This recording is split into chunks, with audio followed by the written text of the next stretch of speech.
लाते हैं micro finance sector पे बढ़ती हुई इंटरेस्ट रेट सिनेरियो में डिमांड का क्या इम्पैक्ट होगा। एक स्पेशल वॉइस हमारे साथ जुड़ रही हैं, हमारे साथ माइक्रो फाइनेंस एसोसिएशन के हेड इस समय जुड़ रहे हैं, ये बताने के लिए आलोक मिश्रा जी हमारे साथ जुड़ रहे हैं, ये बताने के लिए कि डिमांड पे कैसा इम्पैक्ट होगा, इस समय ऑन ग्राउंड सिचुएशन कैसी है क्रेडिट ग्रोथ की।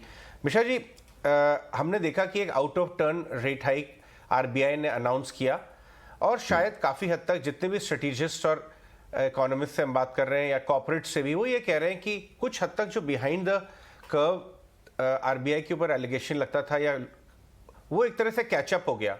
अब यहाँ से डेटा डिपेंडेंट होगा कि कितना ज़्यादा हाइक्स आएंगी और कितने लंबे दौर तक रहेंगी, लेकिन आपके पास तो सारा डेटा ऑन ग्राउंड आता है कि किस रेट पे कितना इंटरेस्ट है लोगों का, डिमांड का। आपको ये बढ़ती हुई ब्याज दरों का डिमांड डिस्ट्रक्शन पे क्या इम्पैक्ट दिखता है? जी अजय जी, धन्यवाद। ये देखिए, ये माइक्रो फाइनेंस के संदर्भ में हमको दो चीजें समझनी होगी। देखिए, माइक्रो फाइनेंस में दो तरह की ऑर्गेनाइजेशंस लेंडिंग करती हैं। एक जो है बैंक्स हैं और स्मॉल फाइनेंस बैंक्स, और एक हो गए हमारे एनबीएफसी एमएफआईस। इसमें एनबीएफसी एमएफआईस होलसेल लेंडिंग लेते हैं बैंक से, तो उसमें तो थोड़ा सा कॉस्ट का फर्क पड़ेगा अगर वो रेट बढ़ाएंगे तो। और बैंक्स को भी डिपॉजिट रेट अगर वो हाइक करेंगे, स्मॉल फाइनेंस बैंक्स और बैंक्स, तो भी उनको भी थोड़ा सा असर पड़ेगा, बहुत मार्जिनल असर पड़ेगा। लेकिन एक चीज मैं आपको बता दूं कि एक चीज हमको बहुत जरूरी ध्यान में रखनी है कि जनरली जब बैंक्स ने होलसेल लेंडिंग एनबीएफसी एमएफआईस को किया, तो अभी पिछले 2 साल में हम रेट कट के दौर में थे, उस दौरान भी बहुत ज्यादा रेट कट हुआ नहीं। मतलब लेंडिंग रेट अराउंड 12%, 12.5% एनबीएफसी एमएफआईस को था। तो मुझे नहीं लगता कि ये 40% का जो रेपो रेट में हाइक हुआ है, इसका बैंक्स इमीडिएटली रेट हाइक कर देंगे एनबीएफसी को लेंडिंग पे, ये ऐसा होगा नहीं। अगर होगा भी तो बहुत मार्जिनल 10 बेसिस पॉइंट्स या 12-15 बेसिस पॉइंट्स होगा, उसका बहुत ज्यादा इम्पैक्ट नहीं पड़ेगा। और बैंक्स और स्मॉल फाइनेंस बैंक्स में भी जो माइक्रो फाइनेंस में लेंडिंग करते हैं, उनके पास जनरली लेंडिंग अगर 20% पे है और कॉस्ट ऑफ फंड 6% है, और कॉस्ट ऑफ फंड अगर 6.2 हो गई या 6.3 हो गई, तो भी उनके लिए भी बहुत ज्यादा फर्क नहीं पड़ेगा। और ग्राउंड लेवल पे मुझे नहीं लगता इसका डिमांड से कोई असर होगा। इस तरह के रेट कट्स होते रहते हैं, ऊपर नीचे होता रहता है, लेकिन जो अल्टीमेट लेंडिंग रेट बोरोवर है वो मेरे ख्याल से स्टेबल ही रहेगा। ये आपने बहुत अच्छी बात बताई, क्योंकि ये हमारे व्यूअर्स को समझाना जरूरी है कि माइक्रो फाइनेंस और एनबीएफसी जब बैंक से पैसा लेते हैं तो वो होलसेल बोरोवर्स हैं, और डिमांड डिस्ट्रक्शन की उम्मीद या जो फियर है वो रिटेल बोरोवर के लेवल पे ज़्यादा है। हो सकता है कि 10-15 बेसिस पॉइंट आपको भी फर्क पड़े, 20 बेसिस पॉइंट आपको भी फर्क पड़े over a 1 year period, not single rate hike का। लेकिन वो 20-25 basis point on a worst scenario या तो पास ऑन हो सकता है या कहीं ना कहीं एब्जॉर्ब हो सकता है अगर डिमांड बरकरार है। ये बहुत अच्छी बात आपने सिखाई, हम लोग को बताई है। अब आप ये बताइए कि बोरोइंग का हाल क्या है, सेंटिमेंट कैसा है ऑन ग्राउंड, क्योंकि एक तरफ तो अच्छी रिकवरी की बात आ रही है इकोनॉमी में, स्पेशली रूरल साइड, क्योंकि एमएसपी से भी हायर प्राइसेस पे एग्री प्रोडक्ट्स एक्सपोर्ट हुए हैं, काफ़ी बॉयंसी है। तो ऑन ग्राउंड क्या हाल है, ज़रा अगर आप फीडबैक दे सकें। जी, देखिए, ऑन ग्राउंड जो पीक टाइम था, मतलब अगर हम कोविड का ले लें 20 अप्रैल से सितंबर तक, उसमें थोड़ा सा डिमांड कॉन्ट्रैक्शन हुआ था। लेकिन उसके बाद अगर हम अक्टूबर 20 के बाद देखें तो कंटिन्यूअस डिमांड रिकवरी है। और अब तो डिमांड बल्कि नॉर्मल टाइम से थोड़ी ज्यादा ही है, क्योंकि जिनका कोविड में लाइवलीहुड का थोड़ा नुकसान हो गया, जीविका में कुछ नुकसान हो गया, वो फिर से बोरो करके अपने लाइवलीहुड को स्ट्रेंथन करना चाहते हैं। और अगर हम जनवरी से मार्च का 2022 का डेटा देखें, तो डिसबर्समेंट का डेटा प्री कोविड टाइम्स के डेटा के बराबर उस ग्रोथ रेट पे चला गया है।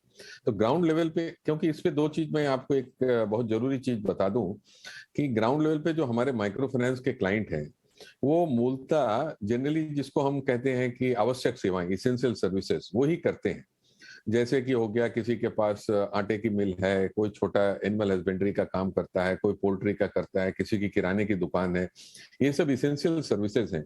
ये क्या बोलते हैं हम उसको इंग्लिश में, डिस्पोजेबल गुड्स, वो नहीं, उसकी चीजें के जीविका नहीं है, तो उसकी डिमांड हमेशा रहती है। और इसीलिए ये रेजिलियंस आपको दूसरा प्रॉक्सी इंडिकेटर देखें, उससे भी पता चलेगा कि रिकवरी रेट जो है, जो डिप हो गई थी, काफी डिप हो गई थी क्योंकि लॉकडाउन था और लोगों के लाइवलीहुड भी इफेक्ट हुए थे।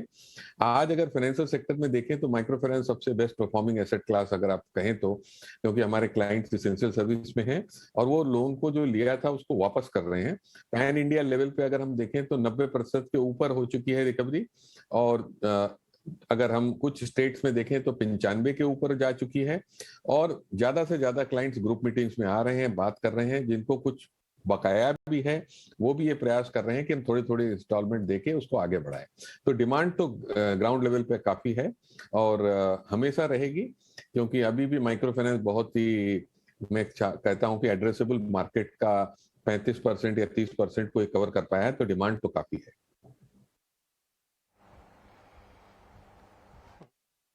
एक क्वेश्चन आपसे पता करना, आपने कहा एक तो डिमांड रोबस्ट है, दूसरा आपने कहा कि एसेंशियल एक्टिविटीज को ही फंडिंग होती है। मैं आपसे पता करना चाहता हूँ कि गांव देहात में, रूरल एरियाज में भी डिमांड इसी तरह से रोबस्ट है क्या? क्योंकि इन्फ्लेशनरी प्रेशर वहां भी जाता है और वहां पे दिखने भी लगता है जल्दी जल्दी। देखिए, ये बहुत ही जरूरी चीजें हैं। अब सपोज किसी को घर के लिए चावल दाल लेना है तो वो तो किराने की दुकान से लेगा। हो सकता है कि 100 ग्राम कम ले ले अगर आपको लगता है कि इन्फ्लेशनरी प्रेशर बहुत ज्यादा है। एग्रीकल्चर है, आपने देखा कि कोविड के शॉक में भी एग्रीकल्चर काफी बढ़ता रहा। आटे की मिल है, सब्जी की दुकान है, या कुछ बेसिक चीजें हैं, तो उनका जो कार्य करने का तरीका है, जो उनकी जीविका है, वो एसेंशियल सर्विसेज की, और वो जो सामान रिटेल करते हैं या बेचते हैं वो भी ऐसी है कि जीवन की दैनिक आपको अगर जीवन को व्यतीत करना है तो उसके लिए जरूरी हो जाती है।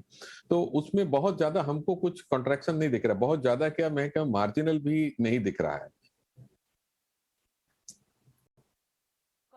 बहुत बहुत शुक्रिया आलोक जी, हमसे आज बात करने के लिए, अपनी व्यू हमसे शेयर करने के लिए, अपना समय देने के लिए हमारे व्यूअर्स को बहुत बहुत शुक्रिया आपका। तो महिंद्रा फाइनेंस के सीईओ और डायरेक्टर डॉक्टर आलोक मिश्रा हमसे बात करते हैं राइजिंग रेट्स पर, किस तरह का प्रेशर पड़ेगा यहाँ पर फाइनेंस कंपनीज पर, आगे कैसे वो पास करेंगे कंज्यूमर्स को, इस पर रिएक्शन देते हुए।